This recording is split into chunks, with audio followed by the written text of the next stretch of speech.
കരിയറും കളഞ്ഞിട്ടുള്ള കളിയാണ്. സോ ഈ Hema committee report വന്നതിനെ കുറിച്ചൊന്നും പ്രതികരിച്ചില്ലല്ലോ. അതോ അല്ല, WCC ഒക്കെ ആണല്ലോ കൂടുതലും ഇത്. ഈ ഹേമ കമ്മിറ്റി റിപ്പോർട്ടൊക്കെ വന്നിരിക്കുന്നല്ലോ. അങ്ങേര് എന്താ പറഞ്ഞത്? അങ്ങേരിക്ക് ഒരു കൊടുക്കും അങ്ങേരോട് ചക്കാതിരിക്കും അങ്ങേര് വാങ്ങാന്ന് പറഞ്ഞുകൊണ്ടിരിക്കും. ഈ ഹേമ കമ്മിറ്റി റിപ്പോർട്ട് വന്നതിനെ കുറിച്ചൊന്നും പ്രതികരിച്ചില്ലല്ലോ. കാണും. 255 പേജുള്ള റിപ്പോർട്ടാണ്, വായിക്കും.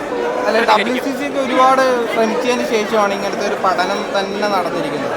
അപ്പോൾ ബേസിക്കലി അത് എങ്ങനെ മുന്നോട്ട് പോകണമെന്നാണ് ആഗ്രഹിക്കുന്നത്. അതിലെന്താണ് ഹേമ കമ്മീഷൻ കൊടുത്തിട്ടുള്ള റിപ്പോർട്ട് അനുസരിച്ചുള്ള എന്താണ് അവർ സജസ്റ്റ് ചെയ്യുന്നതെന്ന് ഞങ്ങൾക്ക് നോക്കണം. ഞങ്ങളും വായിച്ചിട്ടില്ല, ഞങ്ങൾക്കും ഇപ്പോഴാണ് കിട്ടുന്നത്. ഞങ്ങൾ 4 കൊല്ലമായി ചോദിക്കുന്നതാണ്, ഞങ്ങൾക്കും ഇപ്പോഴാണ് കിട്ടുന്നത്. കൃത്യമായി വായിച്ച് അതിനനുസരിച്ച് എന്തായാലും ഡെഫിനറ്റ്ലി ഞങ്ങൾ തുടക്കം മുതൽ ഇതിനു വേണ്ടി പ്രയത്നിക്കുന്ന ഒരാളെന്ന അർത്ഥത്തിൽ ഈ റിപ്പോർട്ട് വന്നപ്പോൾ നെട്ടിയോ? ബേസിക്കലി നെട്ടി എന്നുള്ളതിനേക്കാളും ഒരുപാട് സന്തോഷമുണ്ട്. ഒരുപാട് പേരുടെ ഒരുപാട് കൊല്ലത്തെ ചോരയും നീരുമാണ്, ലൈഫും കരിയറും കളഞ്ഞിട്ടുള്ള കളിയാണ്. സോ ഒരുപാട് സന്തോഷം. റീമേക്ക് കരിയറിൽ അങ്ങനെ ബാധിച്ചിട്ടുണ്ടോ ഇങ്ങനത്തെ?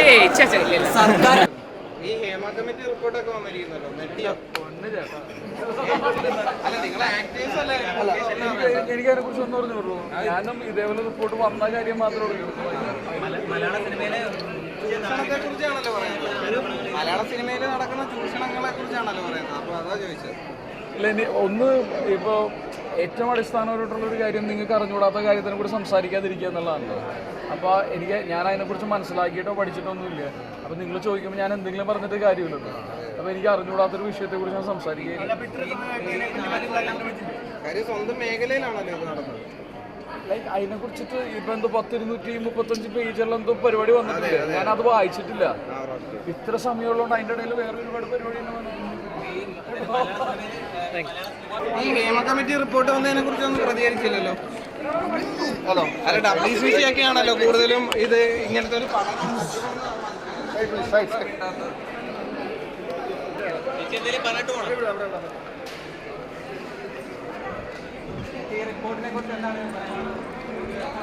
റിപ്പോർട്ട് വന്നിട്ടില്ലല്ലോ. ഞാനത് ഫുള്ളായിട്ട് വായിച്ചിട്ടുമില്ല. നമ്മൾ ആ ഒരു ന്യൂസിൽ കണ്ടത് വെച്ചിട്ട് അത് നിങ്ങൾ ഈ മലയാള സിനിമയിൽ നടക്കുന്നത് പറഞ്ഞാൽ ഈ ഗോസിപ്സ് ആയിട്ട് നിന്ന കാര്യങ്ങളായിരുന്നു കുറേ. ഇവരൊക്കെ പറഞ്ഞു കേട്ട കാര്യങ്ങളായിരുന്നു. അപ്പോൾ അത് റിപ്പോർട്ടായിട്ട് അവരുടെ ഇടയിൽ തന്നെ പ്രശ്നങ്ങൾ വരുന്നു എന്ന് അറിയുമ്പോഴത്തേക്ക് അയ്യോ, ഷൈൻ ടോം ചാക്കോ അങ്ങേര് എന്താ പറഞ്ഞത്? അങ്ങേരിക്ക് ഒരു കൊടുക്കും അങ്ങേരോട് ചക്കാതിരിക്കും അങ്ങേര് വാങ്ങാന്ന് പറഞ്ഞുകൊണ്ടിരിക്കുന്നു. ആദ്യം ടു ഏർലി ടു റിയാക്ട് എന്ന് പറഞ്ഞില്ലേ. ലൈക്ക് എന്താ പറയുക, അങ്ങേര് അതിനെക്കുറിച്ച് പഠിച്ചിട്ടാണോ പറഞ്ഞതെന്നൊന്നും ഒരു പിടുത്തമില്ല. അങ്ങേര് പറയുന്നത് വേറെ, അവർ ചോദിക്കുന്നത് വേറെ.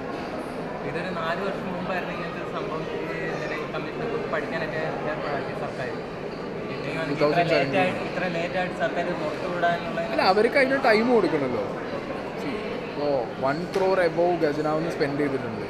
പബ്ലിക്കിൻ്റെ പൈസ സ്പെൻഡ് ചെയ്ത് ഇതുവരെ ആയിട്ട് എനിക്ക് തോന്നുന്നത് ഇന്ത്യയിൽ നല്ല എവിടെയും ഒരു ഗവൺമെൻറ് ഒരു കമ്മീഷൻ വെച്ചിട്ടൊന്നും ഇല്ലല്ലോ പഠിക്കാൻ. So it's one of A kind thing. പക്ഷെ പുറത്ത് വന്നപ്പോൾ അതിന് പല്ലും നഖവും ഇല്ലാത്ത അവസ്ഥയിലായി പോയി എന്നുള്ളൂ. ആരെ പേരൊന്നും ഇല്ലല്ലോ. പ്രമുഖ അത്രയല്ലോ.